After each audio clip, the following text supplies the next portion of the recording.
প্রবাসীদের একটা দাবি আছে যে তারা তো সকল আন্দোলন সংগ্রামে ত্যাগ স্বীকার করেছে, কিন্তু আমরা তাদেরকে ইতিপূর্বে ভোটের অধিকার দিতে পারিনি। এবার কিন্তু আমরাও চাপ দিচ্ছি। বর্তমান সরকারও বারবার বলছে যে প্রবাসীদের ভোটের সুযোগ তারা করে দিবে। জাতীয়তাবাদী পরিবারের যে যুক্তরাজ্য শাখার আয়োজনে এই সমাবেশের আমার স্নেহভাজন সভাপতি, এখানে উপস্থিত বিএনপি নেতৃবৃন্দ, আতাউর রহমান ঢালি চেয়ারপারসনের উপদেষ্টা, মাহিদুর রহমান চেয়ারপারসনের উপদেষ্টা এবং এম এ মালেক চেয়ারপারসনের উপদেষ্টা, এছাড়াও এখানে বিএনপির নেতৃবৃন্দ লন্ডনে এবং সিলেটে বিভিন্ন অঞ্চলে যারা নেতৃত্ব দিচ্ছেন এখানে উপস্থিত। আমি প্রথমেই উদ্যোক্তাদের ধন্যবাদ জানাই যে আমি কিন্তু সময় দিতে পারছিলাম না।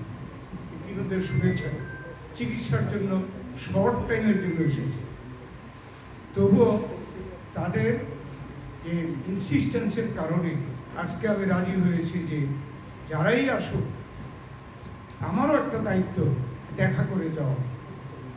জাতীয়তাবাদী শক্তির এখানে আমাদের বাংলাদেশের যারা নিবেদিত প্রাণ তাদের সাথে এই প্রবাসী যারা দায়িত্বপূর্ণ ব্যক্তিত্ব এরা এখানে ভূমিকা রেখেছে। অতএব আমার দায়িত্ব আমি আপনাদের সাথে দেখা করে যাওয়া। তো সেই জন্য আমি উদ্যোক্তাকে ধন্যবাদ জানাই এবং আপনারা যারা কষ্ট করে এসেছেন আপনাদের সকলকে আমার পক্ষ থেকে, আমাদের দলের পক্ষ থেকে আমি আপনাদেরকে ধন্যবাদ জানাচ্ছি। আপনারা জানেন যে আমি সিরিয়াসলি অসুস্থ হয়ে গিয়েছিলাম, আমার স্ট্রোক হয়ে গিয়েছিল, 2 বার স্ট্রোক হয়েছে। একটা মিছিলের নেতৃত্ব দিতে গিয়ে 9 কিলোমিটার হেঁটে জুন মাসে গরমের মধ্যে প্রথম আমার স্ট্রোক হয়। এরপরে সিঙ্গাপুর থেকে চিকিৎসা করে ফিরে এসে প্রায় ফিরার পরে আবার 2.5 মাস পরে আরেকবার স্ট্রোক হয়, যাতে আমি এরপরে কিন্তু 3 মাসের মতো আমি বলতেও পারবো না আমি কোথায় আছি। 2 মাসের মতো ঢাকায় হাসপাতালে, 9 দিনের মতো আমি লাইফ সাপোর্টে, তারপরে সিঙ্গাপুরে গিয়ে অপারেশন। যাই হোক, আপনারা সকলে যে যেখানে আছেন আমার জন্য দোয়া করেছেন, দেশে বিদেশে যে যেখানে আছেন, এবং আপনাদের দোয়ায় আল্লাহ তাআলা আমাকে দ্বিতীয়বার জীবন দিয়েছে। সেই জন্য আপনাদেরকে ধন্যবাদ, আল্লাহর কাছে হাজারো শুকরিয়া। আমি শুকরিয়া আদায় করার জন্য মক্কা মদিনায় গিয়েছিলাম, সেখানে গিয়ে মালিক সাহেবের সাথে। যাই হোক, আমি এই লন্ডনে আসতে পারবো চিন্তাও করিনি। আল্লাহর রহমত যে আমি কানের একটু উন্নত চিকিৎসার জন্য আমাকে সিঙ্গাপুরের পরামর্শ মোতাবেকই কিন্তু আমি লন্ডনে আসতে হয়েছে। আপনারা ইতিমধ্যে অনেক বক্তব্য রেখেছেন। হ্যাঁ, আমি 6টা বছর আমার যৌবন বয়সে এই লন্ডনে আমার থাকার সুযোগ হয়েছে। আমি 1969 সনে আমি স্কলারশিপ নিয়ে imperial college of science and টেকনোলজিতে আমি লেখাপড়া শুরু করি। 1 বছরে এমএসসি, এর পরের বছর পিআইসি, তারপরে 1974 সনে গিয়ে আমি পিএইচডি ডিগ্রি লাভ করি। এর মধ্যে 1971 চলে আসে এবং আমরা 1971-এর আগেই এখানে ছাত্র সংগ্রাম পরিষদ বানিয়ে আমরা কিন্তু তখন আন্দোলন শুরু করেছিলাম। আর আমি যেহেতু বাংলাদেশে থাকাকালীন ছাত্র রাজনীতির সাথে জড়িত ছিলাম এবং 69-এর ছাত্র গণ আন্দোলনে আমাদের সামনে থেকে কাজ করার সুযোগ হয়েছিল। আমি তখন একটি হলের, সংসদের মহসিন হলের সহসভাপতি। তাই আমার এই আন্দোলনের কন্টিনিউটি ছিল এবং লন্ডনেও যখন আমরা কমিটি করি তখন আমাদের এখানে যারা আমারও সিনিয়র আছে তারাও আবিষ্কার করে ফেলে যে আমার ঢাকায় অভিজ্ঞতা আছে, সেই কারণে আমি আমার যারা সদস্য ছিল অনেকে 10 বছরের জুনিয়র, কিন্তু আমাকে আহ্বায়ক বানিয়েছে। এবং আবু সাইদ চৌধুরী যখন ঢাকায় আসে, লন্ডনে আসে জেনেভা থেকে, আমি যেহেতু ঢাকা বিশ্ববিদ্যালয়ের শিক্ষক ছিলাম এবং ওনার সাথে পরিচিত ছিলাম, আমি প্রথম ওনাকে আমাদের কয়েকজন ছাত্রটাকে নিয়ে গিয়ে আন্দোলনে আসার জন্য আহ্বান করেন। এটা উনি একটা বই লিখেছে ছোট্ট, ওটা তো লিখেছে কয়েক পাতা, এবং আমি একটা বই লিখেছি মুক্তিযুদ্ধে বিলাত প্রবাসীদের অবদান, সেখানেও এটা লেখা আছে। আমি এ দিয়ে শুরু করেছি, এরপরে আলহামদুলিল্লাহ আল্লাহর রহমতে সেই সময় ভূমিকা রাখতে পেরেছি, উল্লেখযোগ্য ভূমিকা রাখতে পেরেছি, যার জন্য বাংলাদেশ স্বাধীন হওয়ার পরে আমাকে যে মুক্তিযোদ্ধার গ্যাজেট ছিল সেই গ্যাজেটে আমি নাম অন্তর্ভুক্ত। এখন পর্যন্ত আমি মুক্তিযোদ্ধা হিসাবে অন্তর্ভুক্ত, কিন্তু নিজেকে খুব একটা এইভাবে পরিচয় দিই না। এখানে যেহেতু আমরা বলেছেন আপনারা, সেই জন্য অনেকে মনে করতে পারেন, আমাকে এখানে অনেকে জিজ্ঞেস করেছে যে আপনি 71-এর সময় লন্ডনে ছিলেন। আমি তো 69 থেকে লন্ডনে ছিলাম। যাই হোক, বাংলাদেশে বিশ্ববিদ্যালয়ে যখন আমি 75 থেকে যাই, সেখান থেকে অ্যাসিস্ট্যান্ট প্রফেসর, অ্যাসোসিয়েট প্রফেসর, তখন প্রেসিডেন্ট জিয়াউর রহমান ঢাকা বিশ্ববিদ্যালয়ে আসে। সেখানে আমি আবার বিশ্ববিদ্যালয়ের শিক্ষকদের একটি গ্রুপের আমি মেম্বার সেক্রেটারি ছিলাম। সেই সুবাদে আমার ওখানে বক্তৃতা দেওয়ার সুযোগ হয়েছে।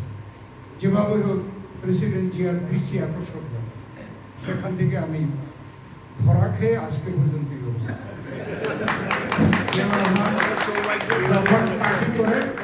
প্রথম তিনি বাংলাদেশ জাতীয়তাবাদী নির্বাহী কমিটিতে আমাকে ছাত্র বিষয়ক সম্পাদক। তারপরে আমি আবার কুমিল্লা উত্তর জেলার প্রতিষ্ঠাতা সভাপতি। 91 গিয়ে আমি সরাসরি বিশ্ববিদ্যালয় ছেড়ে ইলেকশন করি। জনগণ আমাকে বিশাল ভোটের ব্যবধানে নির্বাচিত করে সংসদে পাঠায়। সকল প্রার্থীর জামানত বাজেয়াপ্ত করি এবং বেগম খালেদা জিয়া আমাকে মন্ত্রী। প্রথম আমি বিদ্যুৎ জ্বালানি খনিজ সম্পদ মন্ত্রণালয়ের 5 বছর মন্ত্রী ছিলাম। তারপরে 96-তে আমরা বিরোধী দলে, সেখানেও এমপি ছিলাম। এবং এরপরে আমরা 2001 থেকে 2006 আমাকে স্বাস্থ্য পরিবার কল্যাণ মন্ত্রী করেছি। যাই হোক, এগুলো বলে লাভ নাই। আমি দলের জন্ম থেকে আমি এখন পর্যন্ত আল্লাহর রহমতে কাজ করতে পারছি। এবং বর্তমানে যে বিএনপির স্থায়ী কমিটির সদস্য আছে, তার মধ্যে 31 বছর আমি স্থায়ী কমিটির সদস্য। আমি দীর্ঘ 31 বছর আর কেউ স্থায়ী কমিটির মেম্বার নাই। 94 থেকে আমি স্থায়ী কমিটির সদস্য। যাই হোক,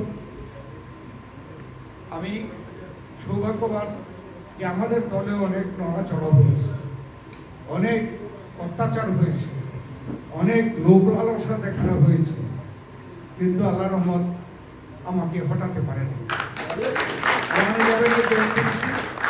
এরপরে শেখ হাসিনার সময়ও মোট 5 বছর বিভিন্ন সময়ে মিথ্যা মামলায় জেল কেটেছি।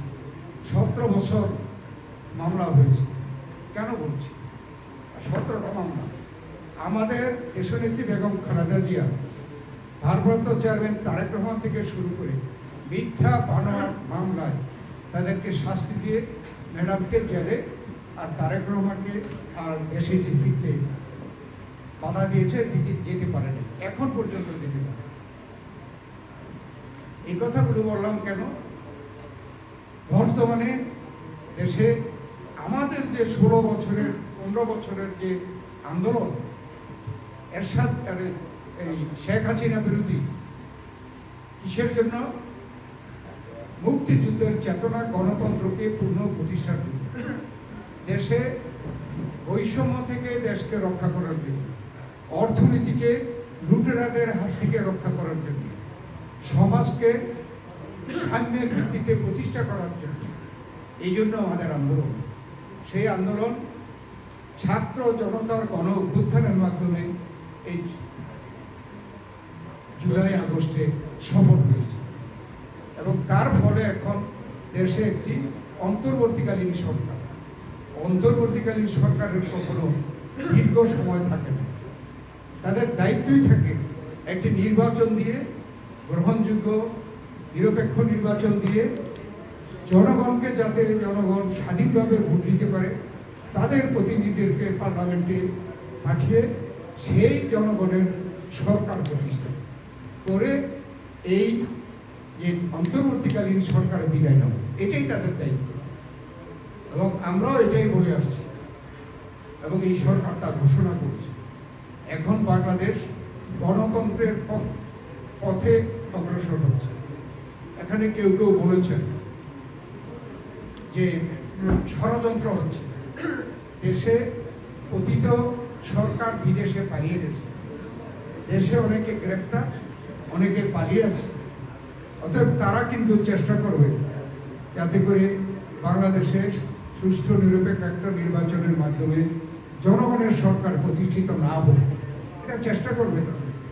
কিন্তু আমরা আপনাদেরকে বলতে চাই যে আমরা বিএনপি যেহেতু এত বছর আন্দোলন করে টিকে আছি, আমাদেরকে নির্মূল করে দেওয়ার জন্য এমন কোনো কাজ করে নেই যে শেখ হাসিনা সরকার করেন। কিন্তু আপনারা বলতে পারবেন না আমাদের কোনো সিনিয়র নেতা বা তৃণমূল নেতা এই অত্যাচার, নির্যাতনে ভয়ে আমাদের দল থেকে ছেড়ে আওয়ামী লীগ করেছে। এটা যদি সম্ভব হয়ে থাকে, বেগম খালেদা জিয়া, তারেক রহমান, আমাদের মতো নেতারা জেল খেটেছি, মামলায় মোকদ্দমা ওরা নির্যাতিত হয়েছে, আমাদেরকে যদি এখন পর্যন্ত দমন করতে না পেরে থাকে, তাইলে মনে করবেন পতিত সরকারের ষড়যন্ত্র এই বাংলাদেশে আর কখনো কেউ সফল করতে পারবে না।